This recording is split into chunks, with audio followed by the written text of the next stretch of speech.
opens the door on Jim Fossil and the Big Apple. The Packers and Niners, two guiding light. The sky is full of AFC West stars. Oakland's best and brightest hope to burn out Denver's playoff hopes. Rising star Clinton Portis and the Broncos are ready for payback, but they'll have to collect in the black hole of the Raider Nation. In the same bit of sky, the Chargers and Chiefs will try to outshine each other.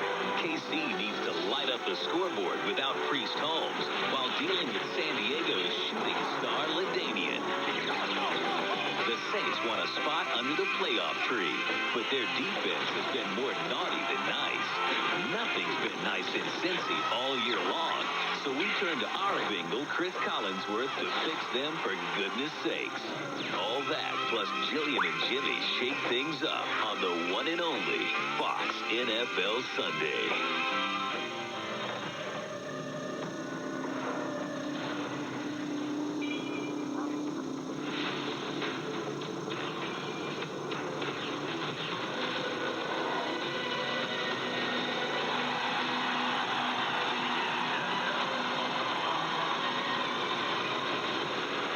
Welcome to the Energizer Pregame Show, brought to you by Energizer. Do you have the bunny inside? Fox bells ring, are you listening? On the field, Vic is glistening. A Falcon delight, the playoffs inside. Walking in a football wonderland. Aaron Brooks, ain't he thrilling? Michael Strahan gets top billing. The Giants will play, knock the Colts away. Walking in a football wonderland. All right. That was Charlie. Along with Merle Haggard. Charlie Pride. Charlie Pride. All right, folks. Hello again, everyone. I'm James Brown, and happy holidays to you. That's Terry Bradshaw, your holiday singer. And joining us always, Howie Long and Jimmy Johnson. Normally, you have to pay full-time attention to him. You got to watch both of these guys. This new and improved Jimmy is just a lot looser, man. I'm telling you. A lot looser, huh? And we'll leave it at that. Yeah. We won't talk more about that. All right, folks. The AFC playoff race has turned into a holiday shootout. And yesterday, the Minnesota Vikings were the playoff Grinch. It was Miami's Chris Carter against Randy Moss. And with just 17 seconds left, take a look at 43-year-old kicker Gary Anderson of the Vikings, who I used to play with, JB. Barely hit that 53-yard field goal to upset the Dolphins 20-17. Wannstedt a little upset. So let's check out the Budweiser AFC playoff picture. If the New England Patriots win their last two games, they win the AFC East. Miami can still win the division by beating the Patriots next week, and the Jets can actually win the East as well. Meanwhile, Oakland, Indianapolis, and Tennessee can each get in the playoffs with the win today. Terry's Steelers win the AFC North with a victory tomorrow night. And if Big Boy's Raiders win out, they get home field advantage. Over in the NFC, the San Francisco 49ers tuned up for the playoffs in style yesterday with a 3-point win over Arizona. Garrison Hurst put things away in the third quarter with that 8-yard touchdown run to seal it. Meanwhile, the Philadelphia Eagles took one step closer to home field advantage with a win over the Cowboys. Sean Barber, one of the heroes. Take a look. He returns this interception 80 yards for a touchdown to seal the victory. The Eagles' defense of late has simply been amazing. So with that in mind, let's take a look at the Budweiser NFC playoff picture. If Philadelphia beats the Giants next week, they'll be home for all of their playoff games up until the Super Bowl. And speaking of the Giants, they're in a scramble for one of the final two wild card spots. New Orleans and Atlanta control their destiny, but if either one slips up and New York wins out, the Giants get in. The Bucs, meanwhile, can clinch the NASCAR division, as Howie calls it, with a Monday night win over the Steelers. And that leads us to our Fox Watch. As I mentioned, today's game between the Giants and Colts is huge for both squads. Joe Buck is standing by with more, and happy holidays, Joe. Right back at you, JB. And JB and all of the country, welcome to my little den here in Indianapolis. Let's see, it's pretty easy. For the Colts, if they win, they're in. For the Giants, they pretty much have to win their final two games to have a realistic chance of getting into the playoffs. How are they still alive? A lot of people are asking that question. If you ask Jim Fossil, he'll say it's because he took over the play calling. Last 7 games since he did that, Look at the record, the point differential. They've made it easier on Kerry Collins. It won't be easy today for the Giants defensively. Without William Peterson, out with myriad injuries, that's bad news when you're facing Marvin Harrison. With his 127 catches, an NFL record, you see what he does week in, week out. The little guy, they know he's going to get the ball, but nobody can stop him. The Giants will try to do that today. I have to go. My hair's about to catch on fire. Let's go to Cincinnati and check in with Kurt Menefee. Well, Joe, the New Orleans Saints will have one eye on your game as they visit the Cincinnati Bengals here at Paul Brown Stadium. That's because a win by the Saints coupled with a Giants loss, and New Orleans clinches a playoff berth.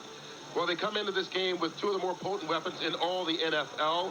Quarterback Aaron Brooks, however, leads the NFC in passing, but will not be going to the Pro Bowl. He's upset about that and has made his feelings known, wants to show folks today they made a mistake in not voting for him to go to Hawaii.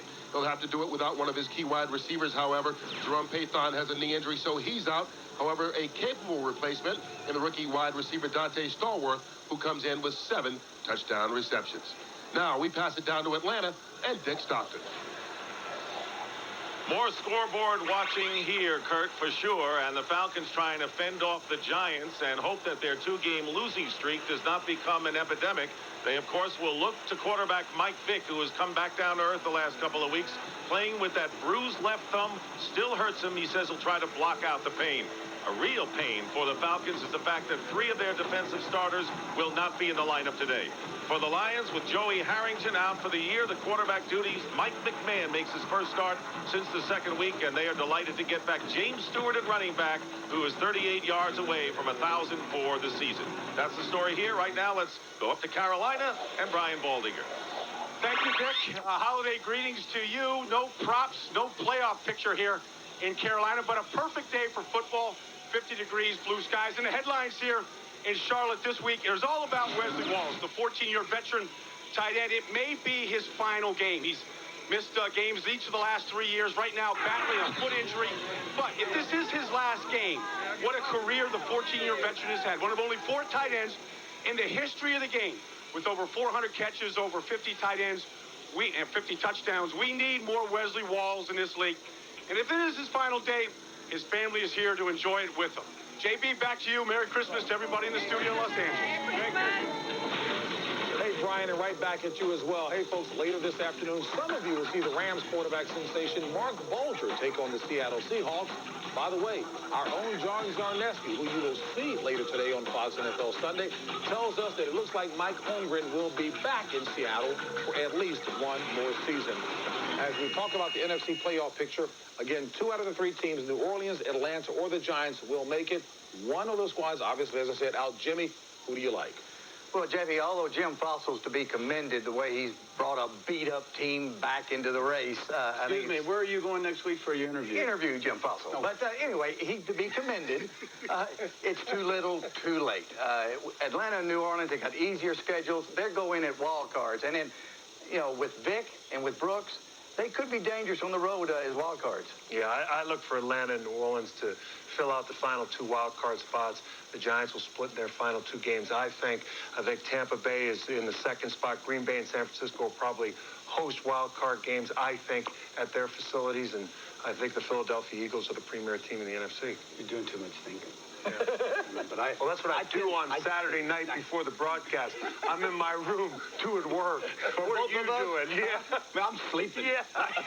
I happen to agree with you. I do believe that Jim Fossil and the Giants, although I love Tony Dungy, I do believe they'll go into Indianapolis. I think they have too much to lose. I think they go there with their running game back and then take a victory and go home. And I believe if they win today, which I think they will beat Philadelphia. I still believe they'll do that. It won't happen. Well, okay, we'll talk later. They're not going to beat Philadelphia. And I do believe, even though the Falcons have lost 2 games in a row, Michael Vick's too exciting. I believe it's Atlanta and the Giants moving into the playoffs and New Orleans going out. When you leaned over to talk to me earlier, you got a little bit of jungle fever on you there. All right. You need a weed whacker. Up next, Jimmy Kimmel and Gillian Lowry. But I think Then we'll talk about what could be the toughest division in football, the AFC West.